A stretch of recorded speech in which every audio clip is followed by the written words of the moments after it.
Alright guys, we're going to do some more world building today. Now what we're going to be working with today is the material from our village that we began with, and we're going to use that as the framework that will inform and help us to make decisions about the rest of the world that we're building. Again, you're going to need some supplies. I'm using a pen to make it easier to see, but I suggest you keep a pencil. You're going to need some paper in large supply, although you should also have your notes from last time. As we make changes and additions here, we're going to alter the notes that you made before. We're also making use of a 2nd edition Game Master's Guide and the 3rd edition Faerun Guide, although again these are not items that we absolutely require. We are going to use the material that we created when we made Lubin. So as you remember, Lubin is a little lumber town that lies in the deep woods.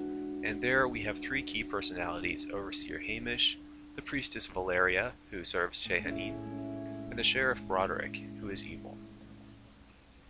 Now the things that we're going to make decisions about today are going to use those characters and those key points as the elements that help us expand the world around us. Your characters may have already been on an adventure or two, maybe they've hit level 2, maybe they've hit level 3, but we're going to stay within the realm of the deep woods for now.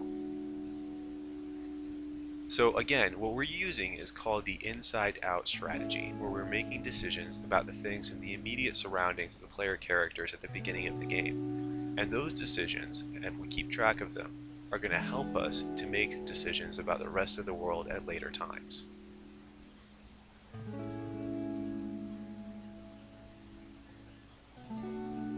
What we're going to use today are the relationships and homelands of a couple of our denizens there in Lubin. So, who are our key personalities? Again, we've got Hamish, we have Valeria the priestess, and we have Broderick, the evil old dwarf. So, we're going to do Valeria today, and we know that she is a priestess of Shehanin. And if we consult our guides, we find that Shehanin is often an elfishly worshipped god. So, let's go ahead and give her a relative who is an elf. And this is going to be Valerian. And we'll make him a lord. The Lord of Silver Falls. And they're twins. Yeah.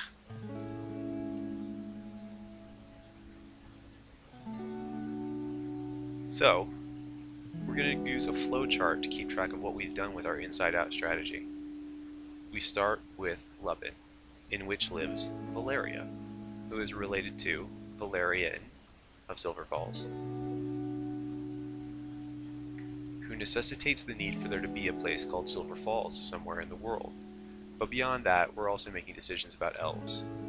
Now, since we're staying in the deep woods, we need to make a decision for why it is that there is no road that leads to Silver Falls that goes through the woods, because we're still ignoring those 2 roads.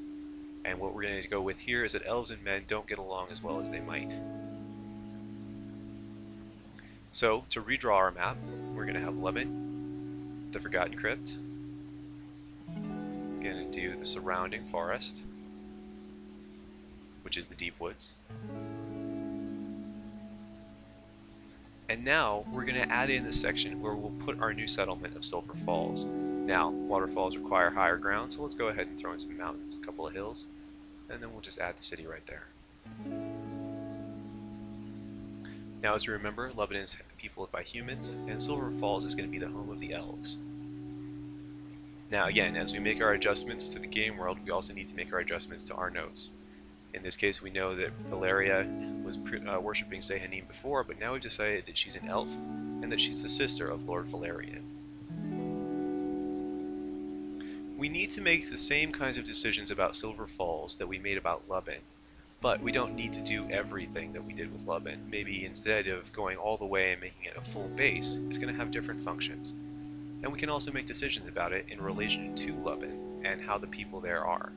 So, we can talk about how elves and humans get along, where Lubin is historically in comparison to Silver Falls, and then we need to make those decisions about why the city exists in the world, and also what function it has in your game that's going to draw your players there.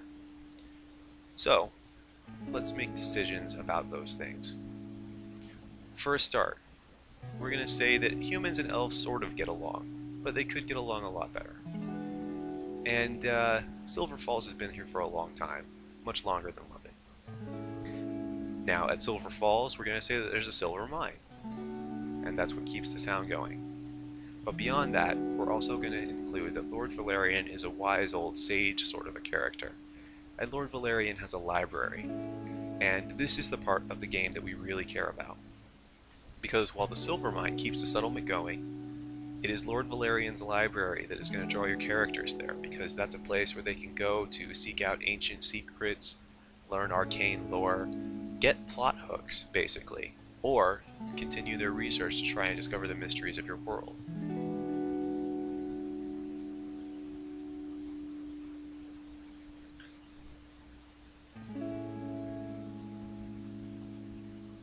So, again, we start with Lubin, we go to Broderick, and then we could talk about the dwarf in Homelands. We would need to make decisions about how it is that a dwarf comes to be running a sheriff's station in our town of Lubin. So we care about the relationships that dwarves have with humans and other peoples like elves. In this case, we know that Broderick is a sheriff, and so dwarves and humans must get along fairly well, at least well enough to allow humans to have a dwarf as their lawman. Now right here we've made some big important political decisions about how things are between races in our world. So, with only these two settlements, using Silver Falls and Lubin, we've made some decisions already about the world at large. Elves are standoffish, for some reason that we'll come to. Dwarves and humans get along, for some other reason that we'll also probably discuss. And there is a goddess who is called Sehanine. Let's answer all these questions with one solution. And to do this, we'll use the history of the world, which we're ready to start writing now. And again, we're using inside out, so we stick with things that relate directly to Lubin and its immediate area. So, Lubin and Silver Falls are fairly close to each other, but there is no road that connects these two towns, and we need to explain why that is. Now, elves being standoffish, we need to come up with why that is as well. In this case, we need to make decisions about what it is that caused elves and men not to get along all that well. Easy solution that solves all of our questions: a long war between the elves and the men. Now, wars are pretty heavy stuff. If you introduce wars, you're going to start making decisions about your world that are going to take you down different kinds of paths than if you don't include them. But they're really great for epic fantasy, and they include a lot of sweeping solutions for our questions here. So, dwarves are chummy with humans because they were allied to them in that war. That makes it simple enough. But we also need to talk about why we even bothered to go to war in the first place. We know that Sehanine is the goddess of the elves. So, let's decide that we're going with a holy war here. They are the ugliest wars after all. So, for our goddess, we're going to have humans worshipping a god.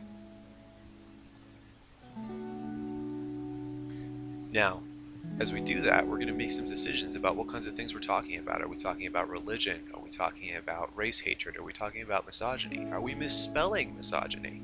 It doesn't matter. What matters is that you're going to be making some big decisions about how much allegory you want in your game and how much you want to handle those heavy things. And of course, as we make these changes, we're also going to make significant changes to the character of Valeria. We need to decide why she's there. Maybe she's an elf who doesn't feel the same way about the war as other people. Maybe she's gotten over it in a way that her brother hasn't. Or maybe she's come here to spread the faith. One way or another, by making just these simple choices, we've already significantly complicated our world and made it a more interesting place for your characters to have their adventures. I'll see you next time.